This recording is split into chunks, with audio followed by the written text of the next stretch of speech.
사랑하는 남북의 성도 여러분, 주님 은혜 가운데서 평안한 한 주 보내고 계시길 소망합니다.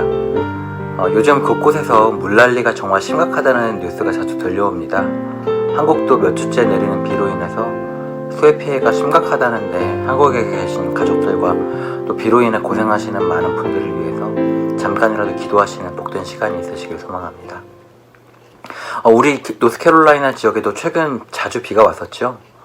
무엇보다 천둥 번개를 동반한 비구름이 자주 찾아왔었습니다. 저와 우리 애기들은요, 비가 오는 날은 시원하게 창문을 열어두고 천둥 번개에 치는 것을 구경하는 것을 좋아합니다. 천지를 울리는 듯한 천둥 소리와 번쩍거리는 번개가 정말이지 하나님이 아니시면 만들 수 없는 멋진 장관들이라고 생각합니다. 그런데 번개가 치는 날에는 저에게 한 가지 요상한 취미가 있습니다. 바로 저희 집 창문에서 보이는 유달리 키가 큰 가로등을 쳐다보는 것인데요. 제가 일전에 번개 치던 어느 날에 했었던 기도 때문입니다. 하나님, 내가 너무 힘든데 제가 가는 이 길이 맞는지, 하나님께서 나를 부르신 게 맞는지, 하나님께서 나를 사랑하시는 게 맞는지 확인하고 싶어요. 그러니까 저 가로등에 벼락을 떨어뜨려 주시면 하나님이 저를 사랑하시는 줄을 믿겠습니다. 이렇게 기도한 적이 있습니다. 아마 지금 이 이야기를 들으신 분들은 실소를 하실 수 있고, 아니면 저와 같은 말도 안 되는 기도로 막말로 하나님을 시험해본, 또 좋게 말해서 졸라봤었던 그런 경험을 떠올리시는 분들도 있을 것 같습니다. 하나님은 눈에 보이시는 하나님이 아니시죠. 그로 인해 많은 사람들이 하나님만이 하실 수 있는 기적들을 통해서 그 존재를 확인하고 싶어하는 것은 당연하다고 생각합니다. 실제로 하나님은 많은 기적들로 하나님께서 그분의 능력과 하나님께서 그들과 함께 하심, 또 그들의 기도를 들으셨음을 기적을 통해서 보여주셨던 많은 성경 이야기들을 우리는 기억하고 있습니다. 모세에게 지팡이를 뱀으로 변하게 해서 이스라엘 백성들이 모세의 말을 따를 수 있게 하셨던 것도 있고, 또 우리가 얼마 전에 주일 예배를 통해서 들었던 기드온과 양털 이야기, 또 히스기야의 수명을 늘려주시며 멀쩡히 가는 해시계가 거꾸로 물러가게 하신 일을 통해서 하나님은 수도 없이 많은 일들을 구약 선지자들과 이스라엘에게 또 보여주셨었잖아요. 그와 같이 우리가 이러한 기적들로 하나님이 우리와 함께 하시는 것을 확인하는 게 잘못된 일일까요? 우리의 영적 상태는 사실 너무 들쑥날쑥합니다. 정말 뜨거울 때는 말씀이 꿀같이 달달하는 말이 무슨 말인지 너무나 공감이 되고 믿음도 흔들리지 않을 것만 같죠. 하지만 하나님과의 관계가 멀어진 것만 같고 말씀도 안 잡히고 영적으로 침체되어 있는 때도 분명히 있습니다.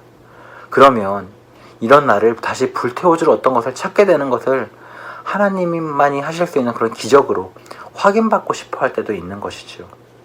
근데 제가 가까이 지내는 전도사님과 밥을 먹으면서 이 이야기를 가볍게 했었는데, 그때 그 전도사님이 하신 말씀이 저는 참 은혜가 되었습니다. 당시에는 예수님이 안 계셨기 때문에 하나님께서 그렇게 대답해 주시지 않았을까? 라는 말이었습니다. 이 이야기를 듣고 저는 오늘 본문 말씀이 뇌리처럼 스쳐갔습니다. 저와 비슷한 질문을 하는 자들이 바로 오늘 본문에서 나오는 바리새인들입니다. 이들은 예수님께 나와서 당신의 말이 사실이라면 그에 맞는 기적을 보여줘서 사실을 증명하라고 지금 말하고 있는 것입니다.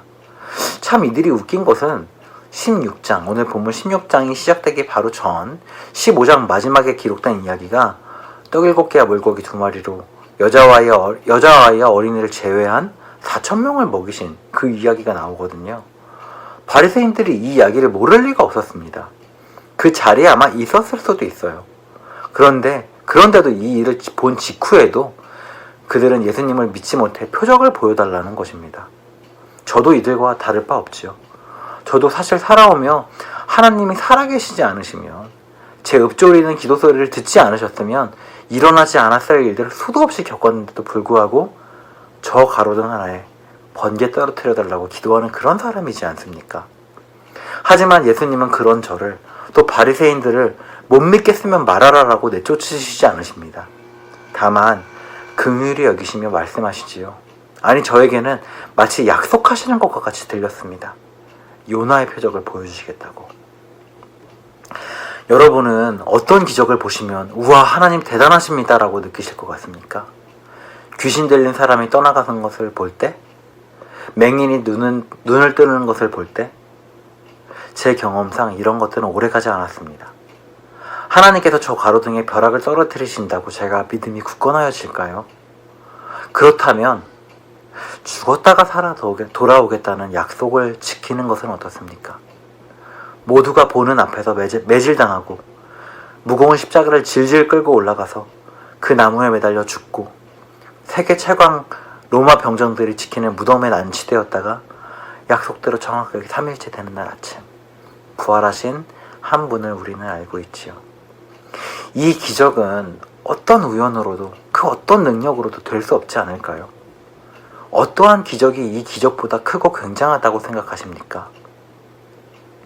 뿐만 아니라 이 기적은 하나님을 순종하지 않는 그 자신 위에 어떤 것도 두지 않겠다며 죄를 짓는 그 사람들을 위한 기적이었습니다. 그들을 내어버리지 않으시며 끝까지 사랑하셔서 회복시켜서 돌아오게 하시겠다는 우리 하나님 아버지의 사랑은 기적이자 또 이 모든 것의 증거이기도 했습니다. 예수님이 살아 돌아오신 것을 보고 그 못났던 겁쟁이 제자들은 변해버렸습니다. 더 이상 그분이 하나님의 아들임을 믿지 아니할 수가 없었을 겁니다. 자신의 생명보다 더 큰 것을 찾게 되는 제자들은 예수님을 목숨 바쳐 증거하게 됩니다. 사랑하는 성도님들께서는 하나님의 어떠한 약속이 아직도 의심이 가시나요? 하나님께서 우리와 함께 하시나? 우리의 기도를 듣고 계시나? 진짜로 하나님이 나를 사랑하시나? 이런 생각이 들지 않으십니까? 우리는 그럴 때마다 기적보다 더 큰 기적이신 예수님을 바라보아야 하지 않을까요? 하나님께서는 우리를 사랑한다고 하셨고 그 사랑을 자신의 독생자를 주심을 통해 증거하셨으며 또 그분은 지금도 우리의 기도를 들으시고 친히 중보자 되신다고 성경은 말씀하고 있죠. 그리고 그분께서 세상 끝날까지 우리와 함께 하신다고도 약속하셨습니다. 이 하나님의 말씀은 꽃이 시들고 푸른 말을지라도 영원하다고 말씀하시지요. 오늘 우리 묵상을 통해 이미 다 증거하신 하나님의 사랑에 감동하며 또 그 말씀들을 반석 삼아 우리가 하나님의 사랑을 증거하고 살고 싶어지는 그런 귀한 복된 시간이 되시기를 진심으로 소망합니다. 수많은 무리들 줄지어 그분을 보기 위해 따르네. 평범한 목수이신 그분 앞에 모든 무릎이 꿇어 경배하네.